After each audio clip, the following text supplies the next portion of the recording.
Good afternoon, everyone. The reason why I just said hallelujah is because I've just set my selfie stick back up again, and I've got the button for it there. So basically, I haven't got to touch my device to record because it's Bluetooth, and I can have the button in my pocket or anything, which is quite handy, really. Because yeah, with a lot of devices, you've actually got to press the record button on the phone. So yeah, highly recommended. It comes with a selfie stick. Anyway, guys, good afternoon. Welcome to my channel, Joey Barnett TV. You're all very welcome, and I'm very happy and very content in life. So today, guys, what I want to have a little chat with you about is young offenders. Now, I get quite a few questions on what young offenders, which I actually did when I was younger. So I can give you a quick rundown. I'm going to give you a quick rundown on a few of the young offenders which I've done. I can't give you the time and the year when I was in them. All I can tell you really is I was a young offender.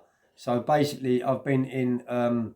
We'll start off by just going at what jails I've been in and what I thought about the jails. Because this afternoon I've actually written a few bits down, bullet points of a few different topics which I want to have a chat with you about. I'm getting a very intellectual. Is that what it's called? It or very I don't even know the word. What it's called. Becoming good with me words, but yeah, certainly losing my memory as I'm getting older. But anyway, guys, you got to laugh, ain't you? So yeah, from as far back as I can remember, I remember going into ASHFORD Remand Centre, which is in Middlesex. You had two different ASHFORDs, by the way. You had one in Middlesex and you had one in Kent. The one in Middlesex, I was in there, and basically what I can remember from being in there, I was probably only a young offender. I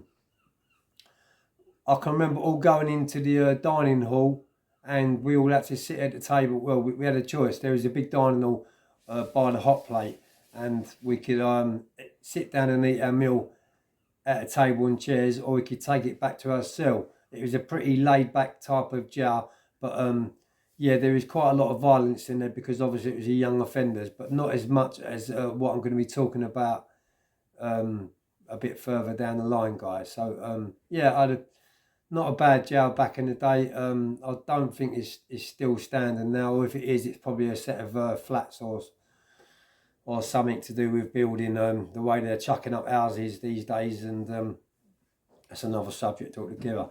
Yeah, the next one I want to talk about is Rochester in Kent. Now, Rochester, from what I can remember, Rochester, it hadn't long been turned from a ball stall to a young offenders. So this is the early 80s. When I went in there, it still had the ball stall routine and regime and things like that. We even had to wear a different coloured tie to get out of a sentence. But what I can remember of the actual jail was waking up in the morning or early hours in the morning to rustling, because basically we could buy like packets of cereals from the canteen out of our private spends once a week, and I used to get bits and pieces like biscuits and maybe a box of Rice Krispies and cornflakes. But yeah, my memories of Rochester is of waking up early hours in the morning, hearing this rustling going on, and wondering what it was, pulling the cell up to bits, looking for where the rustling was coming from, turning the light on, driving myself mad for many nights, couldn't find what it was, and after a few nights of it driving me mad and pulling me hair out, what I had at the time, I went to have some cereals. I felt hungry. It's probably about 3 o'clock in the morning. I went to have some cereals and I pulled my packet of cornflakes out, and out come a cockroach. And when I say cockroach, it was probably the size of your thumb. It was that big. It was absolutely massive. And I did often wonder why inmates put like their towel by their cell door, and they was blocking all like entrances up where there's airways coming in. I often wondered why. So I found out the place was actually running alive with cockroaches. I got a job beyond the hot plate, beyond the surgery. I was quite a role model inmate at this time, you know. I hadn't really, I still had a very good family outside, and I've always had a good family outside. So I wanted to get out. I wasn't one of those that loved being in jail. I actually had something to get out for. So yeah, I got a job on the hot plate, and I remember pulling the trays out from underneath the hot plate and seeing like 10, maybe 20 cockroaches. Those climbing up the walls underneath the surgery, on the stainless steel underneath the hot plate. The place was actually running alive with cockroaches, and yeah. So what I'd done was, I don't know what made me do it one night, but I just thought I'd have a go at it. I didn't really have no intentions of following it through, what I was just about to do. But I got a razor blade and I started picking away at the cement on the wall, to the bricks, the outside, so the back of my wall, which would have led onto the yard. And I don't know if I was bored one night or what, but I was just scraping away at the cement. And I'm not lying, before I knew it, two big massive blocks, they wasn't bricks, but it was blocks, two big massive blocks come out of the wall. I pulled one out and literally I could put my head out of the wall, out of the cell wall onto the yard. So yeah, it did cross my mind, to pull the other brick out and escape. But it quickly became apparent to me that, I'd get an extra sentence for this, and I certainly didn't want to be in there any longer than what I was in there. So I decided not to do it and to just put them back into the wall, one of the blocks. And yeah, it would have been so easy to escape out of there. And that's the reason why, is because it's an ancient building. Like it was absolutely donkey's years old, and it's fallen apart at the seams. So I'm hoping these days that I've done a refurb on it. But that was my experience of Rochester. Feltham was another young offenders I was in, and I went on to Eagle Wing. I worked in the textile shops, ironing shirts, ironing sheets, and big massive press things, ironing. I was on a spur, those different spurs, and the daddy of my spur was a cousin of my co-defendant Lionel. His name was Trevor Rooms. He comes from Tooting, and he had a few bigger brothers, and they had a very big reputation for being like fighting men, and being able to really hold their hands up all around Tooting, Streatham, Balham, all around southwest London.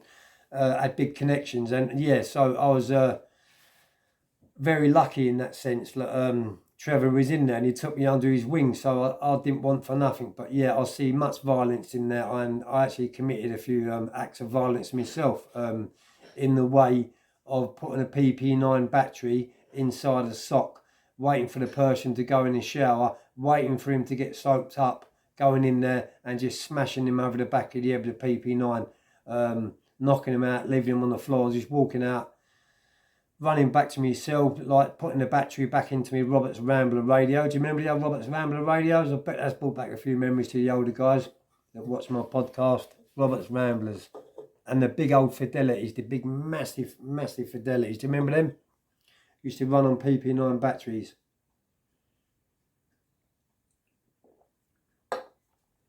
So yeah, Feltham was a pretty rough jail, because we was all young offenders. We basically all had a point to prove, and it was all about the pecking order, who wanted to be at the top of the pecking order.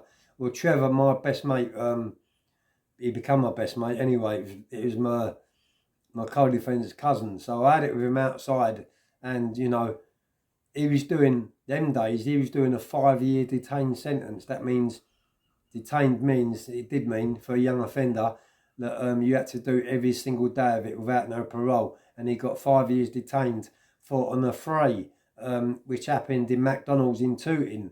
Basically, he was pissed or drugged up or whatever he was, drug fueled up, and he had a fight in McDonald's. And there was 2 or 3 of them with him, and he pulled a blade out.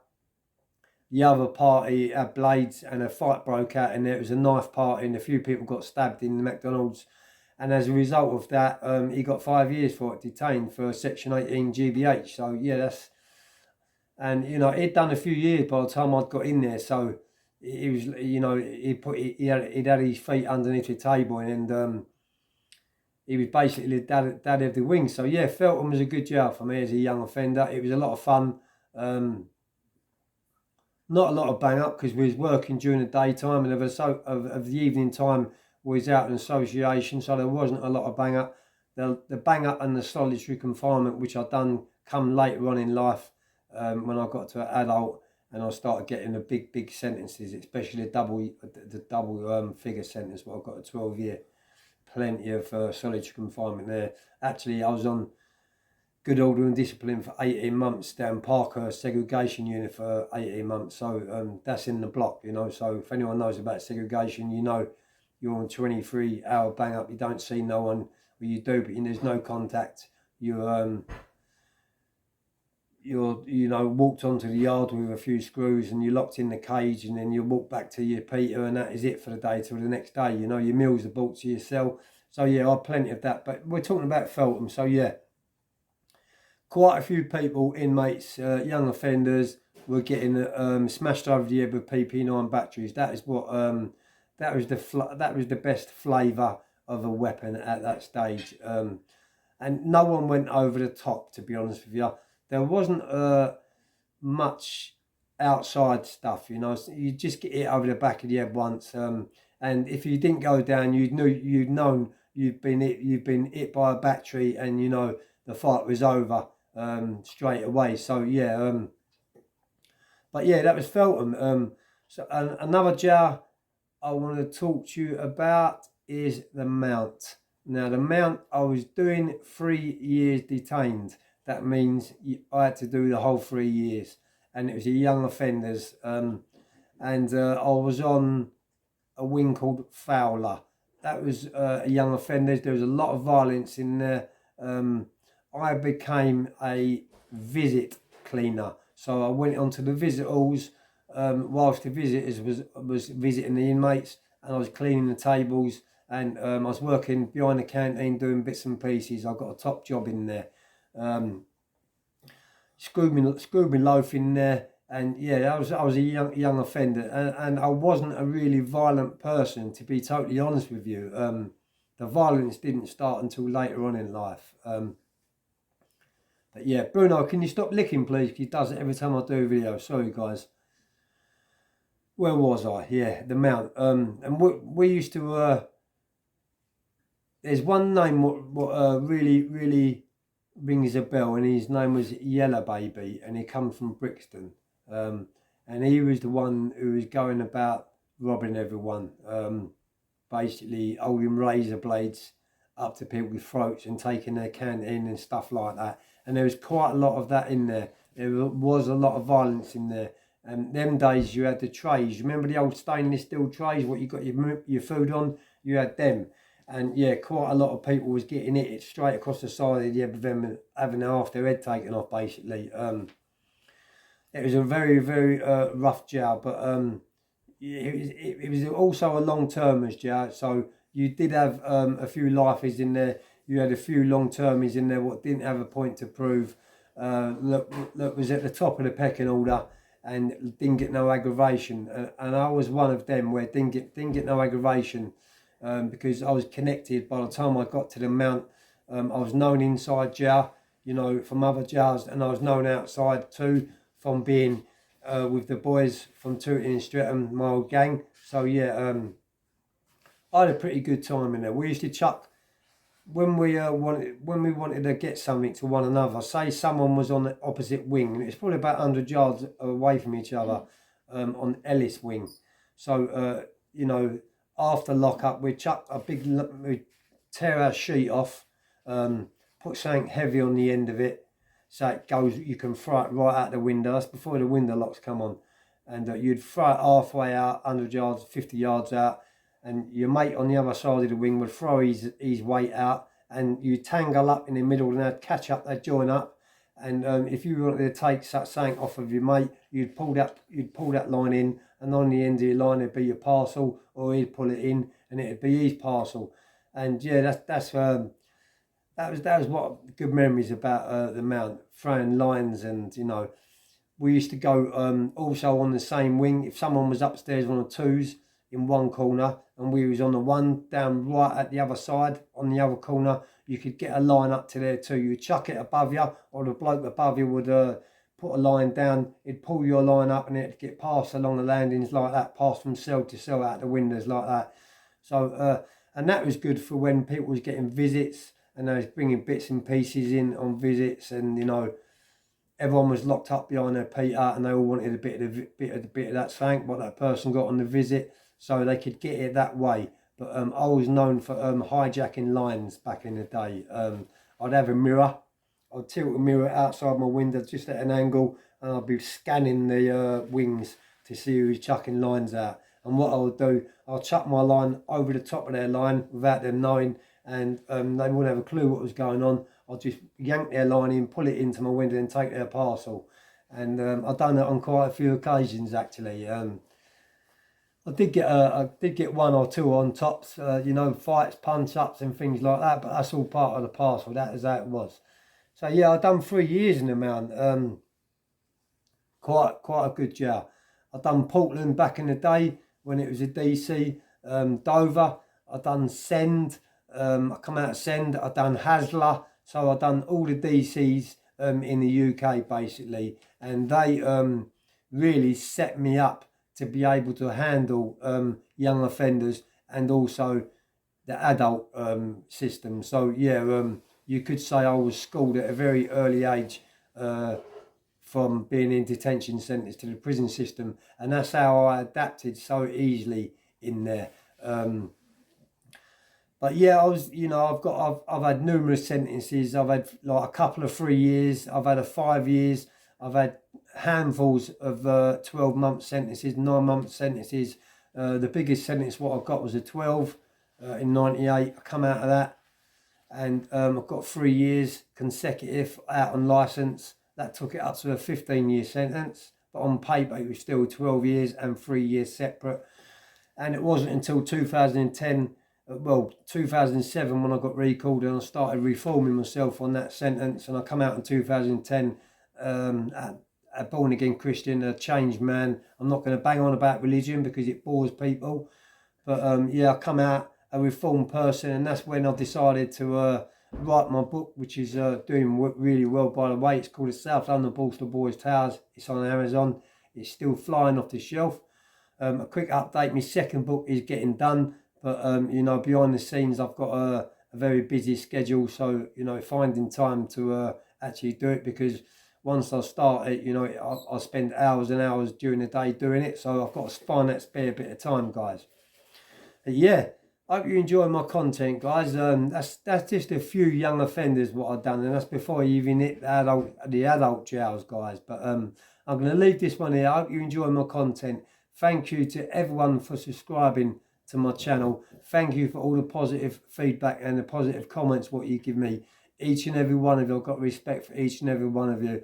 I hope everyone has a really, really great day, man. Peace.